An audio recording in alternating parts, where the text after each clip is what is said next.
wala buñ ko jàppee ban anam lañu ko jàppee en tout cas vidéo bi neen joindre nañ ko ci dossier bi donc ñun moom à notre niveau peut-être mënuñu ko gis vidéo bi nag mun na génn comme mun na bañ génn donc lu ci am daal mooy jabar ji moom dañ koy déglu attentivement wax dina gudd na trop parce que wax na à peu près 22 minutes mais dañ koy déglu attentivement parce que bu ñu ko dégloo rek dinañ comprendre à peu près problème bi nu mu commencé ba nu mu teeree parce que diggante wax ji ak femme bi fi mu noppee faatu gi rek moo ci am diggante bi donc information yi ci soxla yépp mi ngi ci audio bii nii donc faatu gi rek moo ci yees loo xam ne soxna si ñëwaatu ci donc dañ ko déglu attentivement ñu ñëwaat.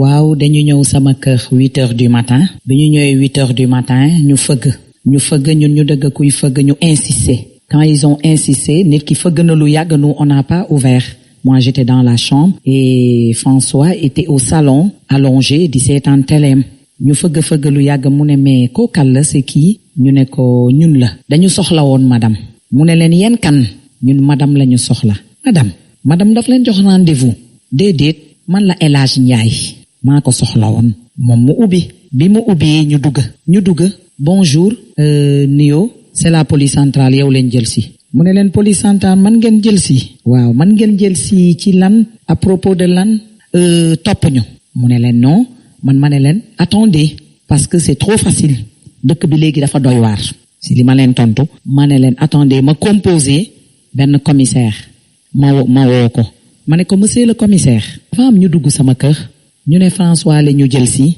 c'est la police centrale est-ce que loolu mën na ne parce que léegi dëkk bi wóorul kooku daal di étonné commissaire bi ne ma c'est la police centrale mu ne dañu indi convocation ma ne ko non amul convocation amul mandat d'arrêt dañu ñëw rek ñu ne topp ñu ñun dañ ñu yóndi topp ñu boobu ñu ne ko attendez ñu dem ci couloir bi ñu fouillé salle bi xëcc fauteuil ubbi sama valise yi fouillé partout lu ñu fouillé ñu laaj ko ndax moom moo ko moom bu nekkee kër ga il a été toujours armé day teg nii arme bi ñu jël arme bi ñu ne ko tablette bi yaa ko moom wala madame mu ne maa ko moom mu ne j'ai été armé ça fait plus de 10 ans signé par le ministre de l'intérieur jëluñu papier bi bu arme bi ñu jël arme bi kese ma ne leen mais yéen lii c'est louche wóoñu ma ñu jël arme bi kese bàyyi papier yi mu ne mais j'ai les papiers nangooñu jël arme bi tablette bi ñu jël ko ñu ne ko ku ko moom mu ne leen man la ñu yëkkati benn sac il y avait des affaires à l'intérieur des chapeaux des documents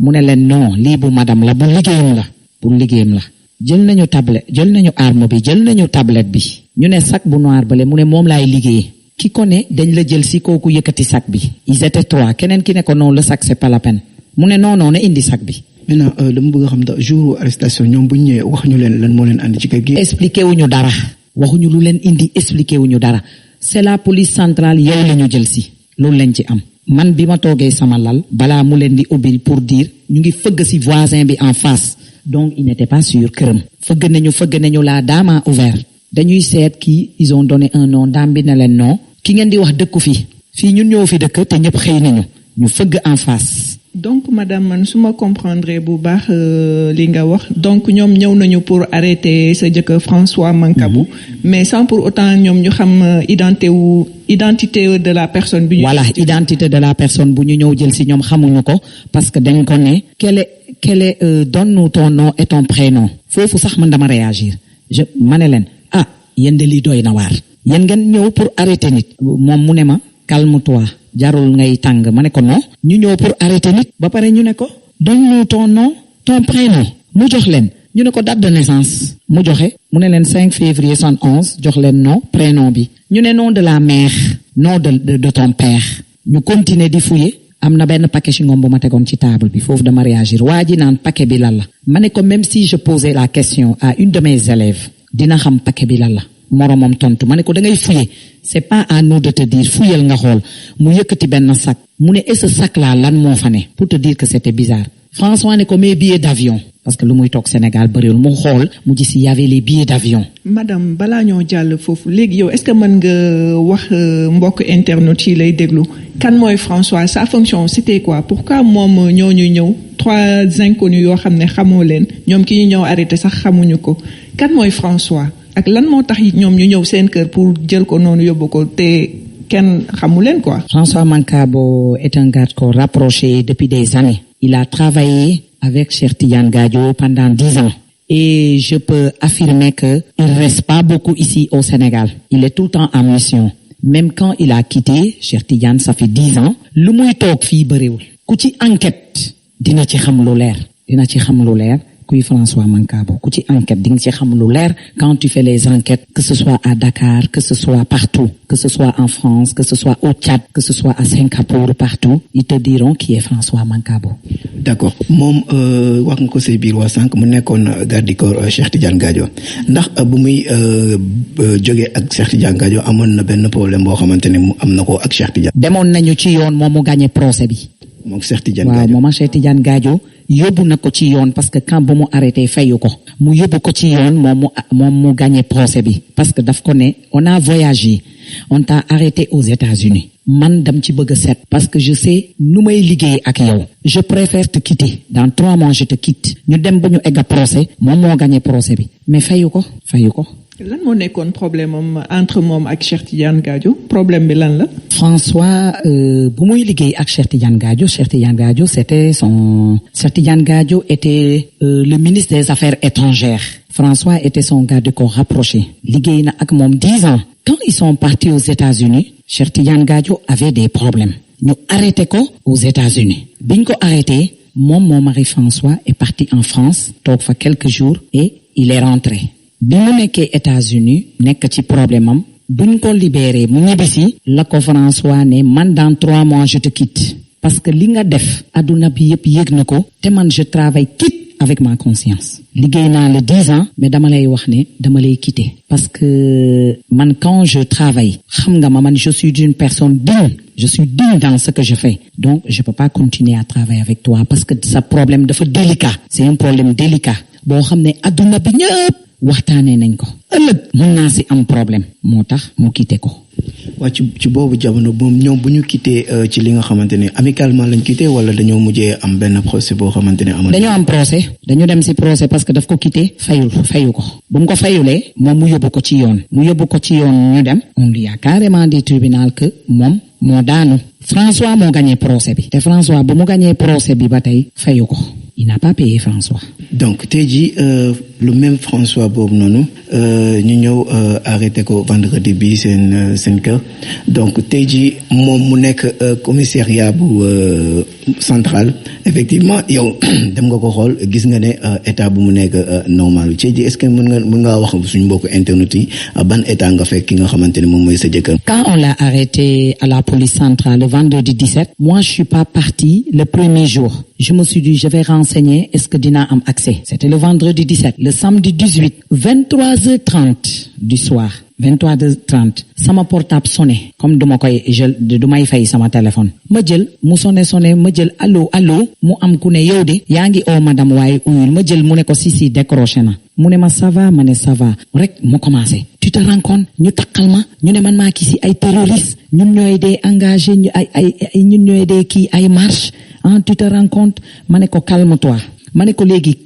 quel est ton problème je peux passer mu ne ma amène-moi à manger soo ñëw nga indaale tam ngay indaale ndox mais booy nii la ma ko waxee mu ne ma mais booy indil ma coob suba c'était le samedi. donc moom dañ ko tuumal ne moom. waaw terroriste yi la bokk. waaw lañ ko tuumal mooy ce groupe là buñ des terroristes bu ñu arrêté noonu après ñu ne ñooñu sax ñooy saccagé bon moi j'ai pas vu le journal mais ils m'ont envoyé j'ai écouté l'audio aussi samedi boobu 23h30 bi ma la wax mu woote ne naa ko indi lekk yóbbul ko ndox le dimanche matin de bonne heure man ma jóg la Galette c'est à côté de la police centrale j'ai acheté des trucs j'ai acheté une bouteille d'eau j'arrive ñu ne ma la bouteille d'eau ne rentre pas mais là bon et quoi faire ñu ne ma acheter des sachets d'eau.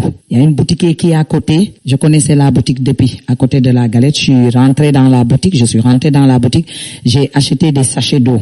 Écoute bien. Depuis dimanche boobu damay jënd lekk lu mu wax di jënd ndox di yóbbu. ñu dem dimanche, lundi, mardi, mercredi. mu ne non avant mercredi lundi mardi waaw. mu ne nee leen ko suy indi coob ak ndox na ma indil infusion persil parce que là où je suis je commence à sentir mes reins j'ai des maux de reins policier bi ne ma nee na dafa bëgg infusion persil ni ma ne ok j'ai laissé le manger et les sachets d'eau j'ai pris un taxi je suis retourné à la maison je l'ai fait vite fait ma jëlaat taxi dellu ba ma demee ma ne kooku infusion persil baa ngoog jox ko mu jël ko dafa doon dugg beneen policier bi ne ko ça ne rentre pas ma ne ko bon rends-moi l'infusion de persil ma ne leen maa ngi yor benn boîte Doliprane ak frotté pouvez-lui remettre ça non madame delloo leen ko moom su fi feebaree ñun ñoo koy faj ñun dinañ ko yóbbu hôpital c'est pas la peine de lui donner des médicaments c'est pas la peine qu'il demande vous lui amener des médicaments kenn du ko jox delloo leen ko s'il est malade ñun nañ ko yóbbu hôpital waaw policier bi mu ne s'il est malade ñun nañ ko yóbbu hôpital tu rends ça man ma insisté ma ne ko mais c'est pas quelque chose boo xam ne gisoo ko lii Doliprane 1000 la ak infusion la je ne vois pas le mal mu ne je vous ai dit de rendre ça ma ne ko oh d'accord. léegi moom dala waxoon nga andil ko perfusion persil mu mel ni rek moom koo xamante ne dafa subir ay torture. doo ko gis. yow bi nga ko gisee ban état nga ko gisee yow. ñaan naa leen je leur ai dit c'est pas normal. keneen mën na bañ a dugg. mais pas seen jabar soo ñëwee doo ko gis. j'étais pas la seule. si biir lay ne yow doo ko gis dañuy jël ñu yóbbu ci biir. et j'amenais des habits rechange. su ma demee ma taxaw. su ma yóbbee habits rechange. su changé mu jox ma yeneen yi. ma taxaw fa ma ne leen laaj leen ko lan la bëggaat lekk loo xam ne su ko lekkee il sera à l'aise laaj leen ko lan la bëgg mu ne leen wax leen madame indi na lu muy indi lépp comme chaque jour daf koy indi lenn na laa soxla est-ce que mën na ma indil brosse à dents ak rasoir ñu ne non il n'allait pas question loolu moom du ko indi ma ne leen bon ne leen ko comme loolu duma ko indi man gisuma ko ne leen ko maa ngi toog à côté ci benn banc foofu parce que man je ne rentrais pas parce que je veux savoir l'évolution ak lu mu bëgg je quittais tard là-bas je quittais très tard là-bas noonu laay def chaque jour j'y vais su ma déposé il y a les vendeurs de café ils ont un banc ñoom laaj nañ ma loo fii ut je les ai expliqué ñu ne mais c'est pas possible fii ils ont affirmé fii li fi ne gars yi du dëgg du yoon mais ils verront ça dañu soxor xam nga lan j'étais sur le banc assise ba man heure boo xam ne soit mu nekk 20 heures wala 21 heures je retourne chez moi le lendemain je fais la même chose j'achète à manger j'amène de l'eau on l'a arrêté le vendredi 17 le matin tu sais j'amenais à manger ak yu ma laajoon ma yóbbu bëgguñu ko jël j'amenais de l'eau l'autre vendredi qui suit bu mu defee juste une semaine c'était le combien on l'a arrêté le 17 le vendredi beneen bi il a fait une semaine je suis arrivé à la police centrale vers 12 heures j'arrive je dis bonjour madame Mankabou ça va bien ñu ne ma ne leen et monsieur Mankabou ñu ne demande ce gars-là là-bas ma dem laajte policier bi monté bonjour je demande monsieur Mankabou je suis venu déposer mu ne allez-y à l'hôpital principal il est à l'urgence ma ne leen je pars à l'hôpital principal il est à l'urgence je vous ai laissé mes coordonnées au cas il est parti à l'hôpital à l'urgence personne ne m'a appelé si j'avais tardé à venir il faisait 12h30 j'ai couru vite fait à l'hôpital donc moom jamono yi nekkul commissariat waaw nekkul commissariat et je vais dire une chose très importante je le dis sans gêne je prenais les escaliers en partant juste am benn policier bu ma coupé mu ne ma ils t'ont dit ce qui s'est passé ma ne ko non ils m'ont rien dit mu ne ma baax na mu ne ma ils t'ont dit d'aller à l'hôpital principal il est à l'urgence loolu rek lañ la wax. waxuñu la loolu ko def. ñoom luñ ko def ci biir. ba tey yow xamoo lan. ils vont pas te dire. je sais qu'ils ont torturé. ils vont pas te dire ils sont comme ça.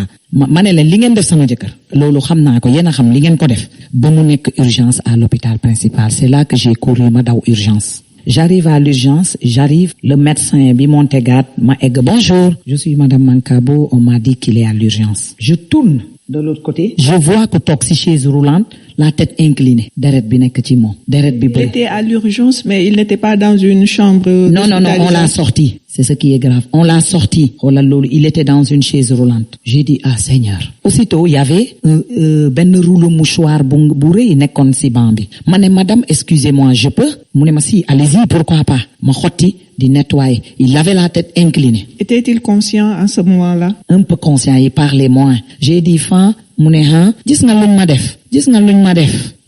ma def. Ma ne ko waa calme-toi yàlla rek. Ma ne ko calme-toi, moi je suis là. J'ai pris un mouchoir. Écoute bien, je l'ai nettoyé, j'ai nettoyé. J'ai dit mais et son t-shirt ñu ne ma pour ñu mun ko kii le médecin xam naa dafa jël ciseau mu déchiré ko.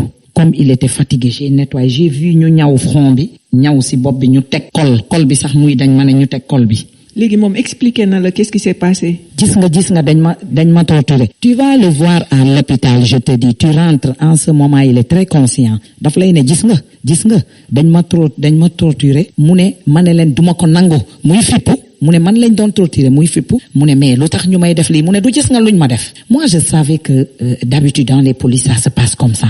mais ils vont pas te dire man ma continuer di ko nettoyer. Sérieux, il y avait beaucoup de sang. Bi ma ko nettoyer ba pare ma gis ko ni mu sonnee. J'avais 2 bouteilles de jus de buy et bissap. Dans ma philosophie, dans ma tête, je me suis dit le buy c'est de l'antibiotique. Ma def ko ni ci gémmiñ bi mu naan. Policier bu ko doon surveiller mu ne ma li nga def baax na. Et j'avais la bouteille d'infusion de persil parce que moi j'y bois. Ma dugal ko sama sac may góor.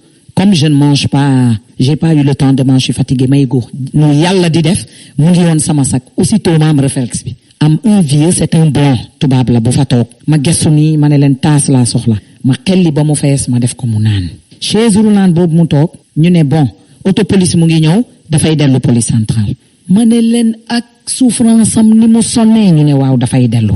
su ma comprendre madame moom jot na am ay blessures. le samedi. waaw jot na am ay blessures dañu ñaw ci front bi ñaw fi dama fekk ñu ñaw ko. mu nekk urgence. waaw. ci en une journée. waaw. ñu defal ko premier soin. waaw. Il n'était pas rétabli mais ñu nar ko encore dellu police centrale. Voilà.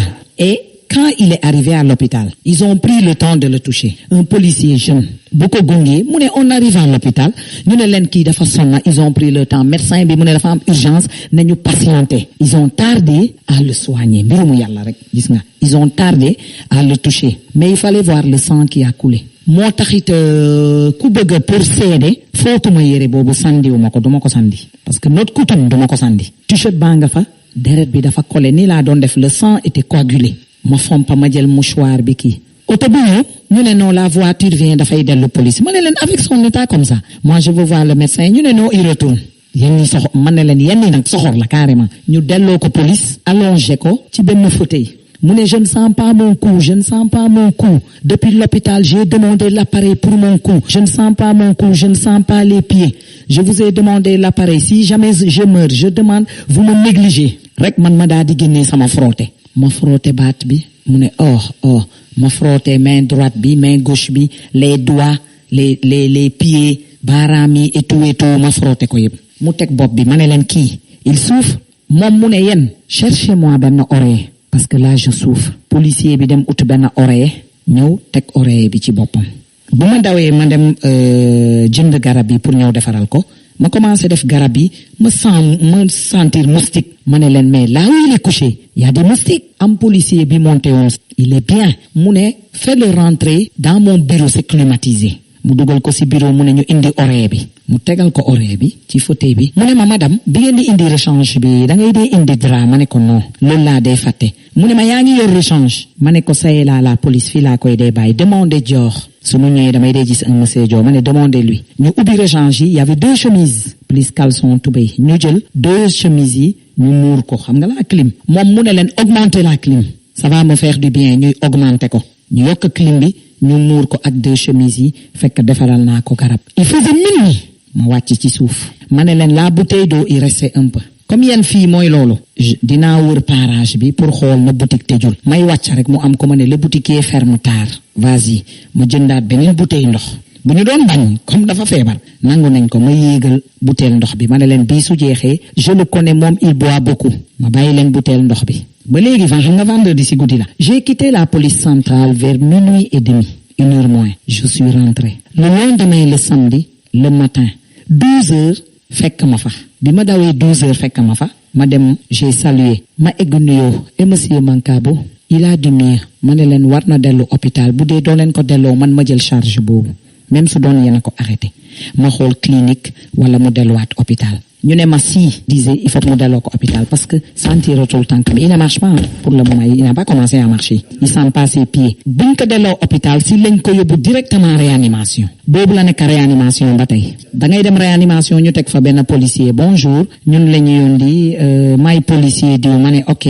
je vois les médecins man santé laa nekk di toppatoo ñu ne ma madame rentre les visites c'est à 13h ku munti dem 13h ubbi nañu di nga ko gis muy journaliste muy keneen di nga ko gis mais man même 13h su passé woon on me dit dugal ñu solal ma toile bi kii mu dugg réa il est conscient il te parle daf lay ne gis nga luñ ma def mu expliqué la ma ne ko calme-toi il pleurait ma ne ko calme-toi ku ko gis moom dina la wax luñ ko def daf lay wax luñ ko def. d'accord madame tey jii kon sa jëkkër François Mankabou ñu arrêté ko fi nga xamante ni moom mooy sa kër le vendredi 17 juin 2022 bi nga xamante ni moom lañ nekk donc biñ ko arrêté sûrement waxuñu ko woon li nga xamante ni moom lañ ko doon toppee donc tey jii ñu gis le mu mel ni rek li nga xamante ni moom mooy la chasse aux sorcières bi ñuy wax maanaam ku yor li nga xamante ni moo di centre sud tey jii dañ lay topp donc buñ demee ba ci biir lañ ko daal di accuser li nga xamante ni moom mooy waxu wàllum terroriste tey jii est-ce que nekkul ne dañuy déggal li nga xamante ni moom mooy la chasse aux sorcières bu nit ñi di wax